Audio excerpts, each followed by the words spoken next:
And without being too flippant, I was very relieved to see that the first few witnesses that they have are journalists. Because in a crisis, Sean, who do we want to come over the hill to save us but a couple of journalists? It is the most important job. Well, we think so.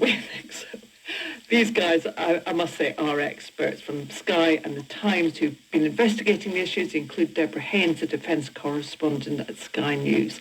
And indeed, the committee, in fairness, will also be talking to people who can do you some good in a crisis, such as Lieutenant General Sir Charles Strickland.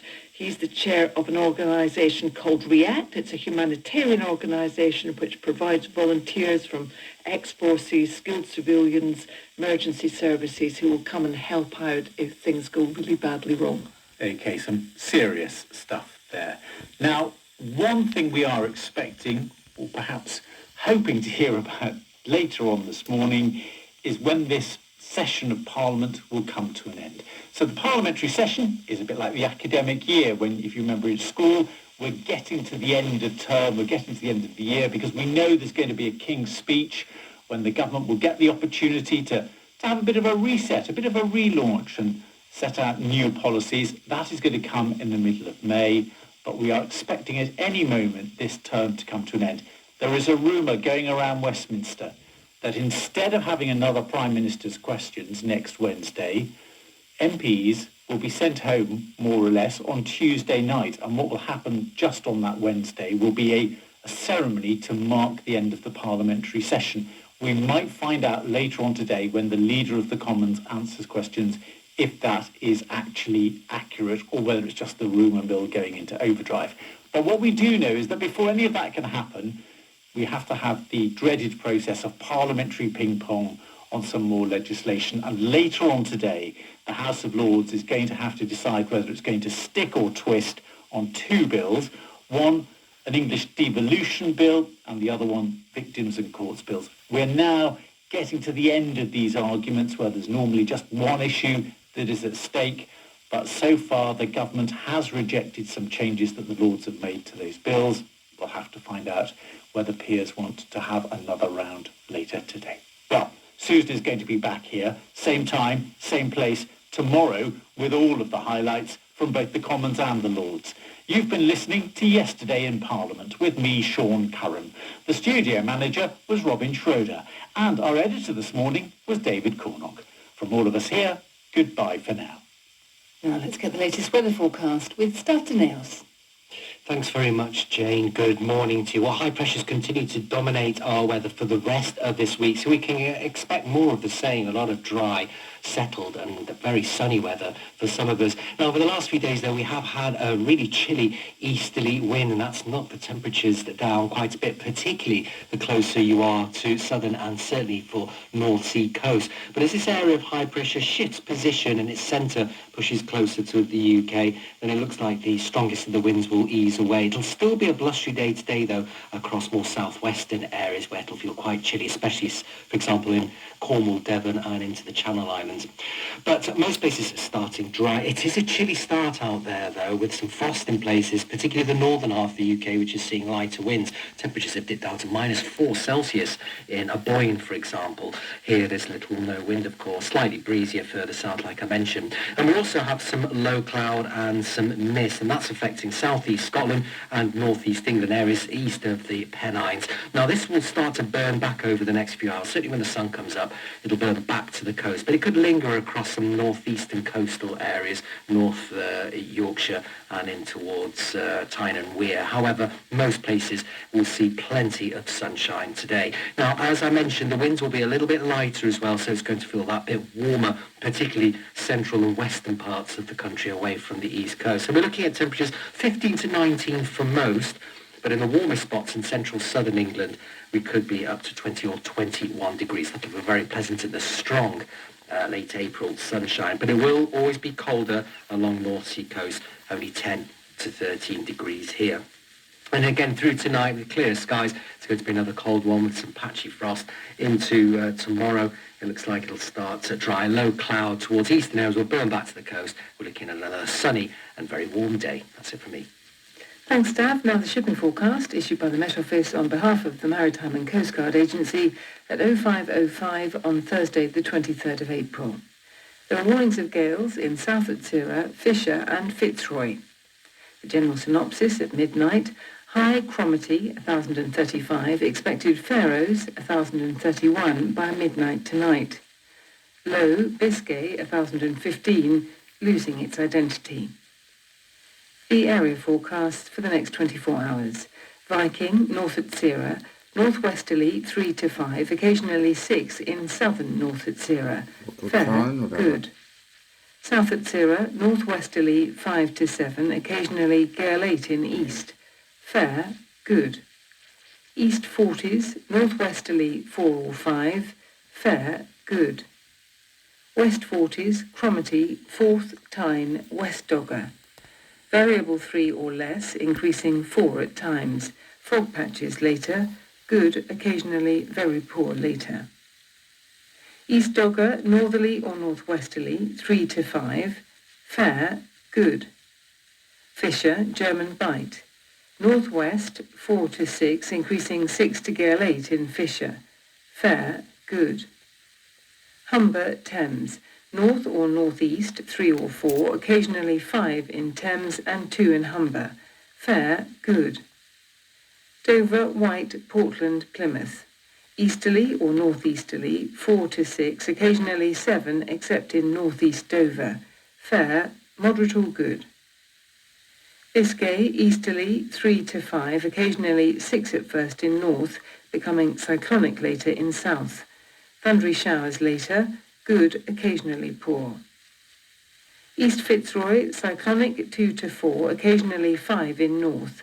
Thundery showers later, moderate or good, occasionally poor later. West Fitzroy, southerly or southeasterly, 5 to 7, occasionally gale 8 at first in north, decreasing 3 or 4. Rain at times, moderate or good, occasionally poor later. Seoul, Lundy, Fastnet. Easterly or southeasterly, 4 to 6, occasionally 7 at first in West Seoul and Lundy. Showers in Seoul, moderate or good. Irish Sea, east or southeast, 4 to 6, backing east or northeast, 3 to 5. Fair, good. Shannon, Rockall, east or southeast, 4 to 6, occasional rain, moderate or good. Malin, Hebrides, South Bailey. Easterly or southeasterly, 3 to 5, occasionally 6 at first in Malin, mainly fair, good. North Bailey, Faroe, Faroes. Variable 2 to 4, fair, good. Southeast Iceland, southwesterly, becoming cyclonic later, 3 to 5, increasing 6 for a time in north.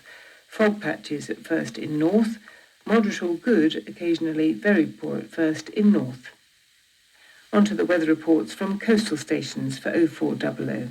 Tyree Automatic, southeast 4, 16 miles, 1030, rising more slowly. Stornoway, east-southeast 2, 22 miles, 1031, falling slowly.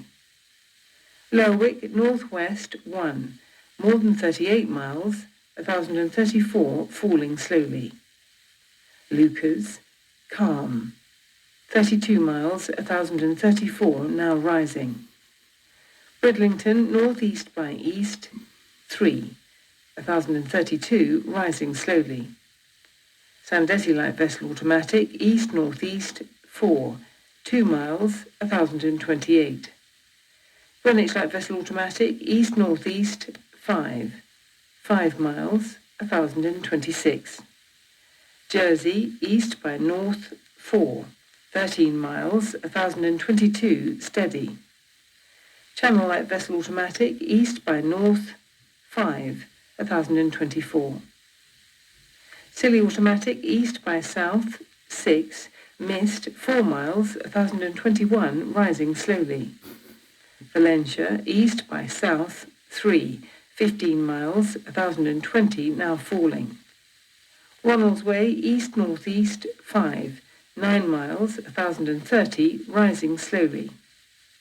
Malin Head, southeast by east, 6, 16 miles, 1,028 steady.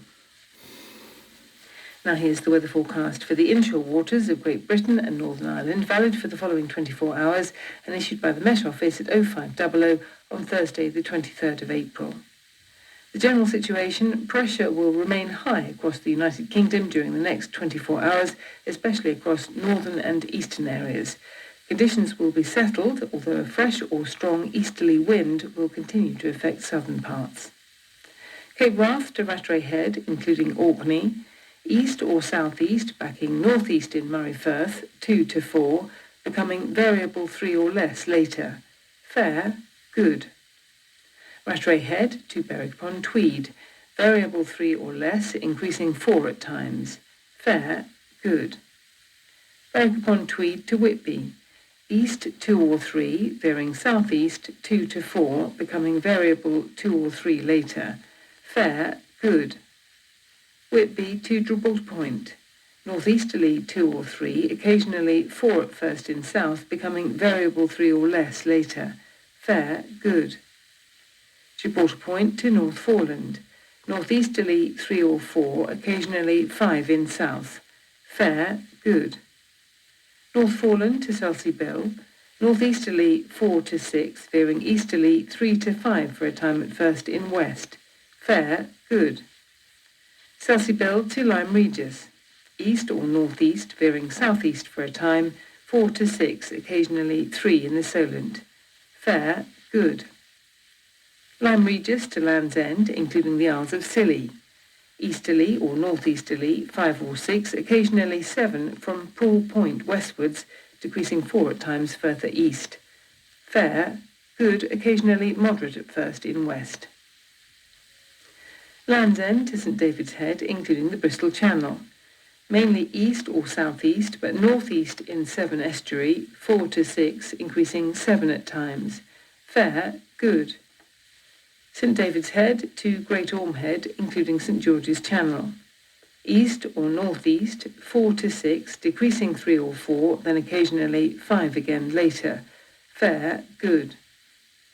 Great Orme Head to the Mull of Galloway, east or southeast, but mainly northeast in Morecambe Bay and Solway Firth, 3 to 5, occasionally 6 at first, then becoming variable 2 to 4 for a time. Fair, good. Isle of Man, east or southeast, 4 or 5, occasionally 6 at first, then backing east or northeast, 2 to 4 for a time. Fair, good. Loch Foyle to Carlingford Loch, east or southeast, 4 to 6, becoming variable 2 to 4, then east or southeast, 3 to 5 later. Fair, good. Mull of Galloway to Mull of Kintyre, including the Firth of Clyde and North Channel, easterly or northeasterly, but mainly southeasterly in North Channel, 3 to 5, occasionally 6 at first, then becoming variable 2 to 4. Fair, good. Mull of Kintyre to Ardnamurchan Point, easterly or southeasterly, 3 to 5, becoming variable 3 or less in north and east. Fair, good. Ardnamurchan Point to Cape Wrath, variable but mainly east or southeast at first, 2 to 4. Fair, good. Finally, Shetland Isles, west or northwest, 3 or 4, occasionally 2 at first. Fair, good. And that completes the shipping bulletin. Farming Today visits the Lizard Peninsula in Cornwall today to meet a 7th-generation farmer who set himself a long-term aim to remove single-use plastics on the farm and end his family's reliance on fossil fuels. You can hear more about that in a couple of minutes. First, it's time for Prayer for the Day with Elizabeth Rawlinson-Mills. Good morning. It's the day we traditionally designate as Shakespeare's birthday.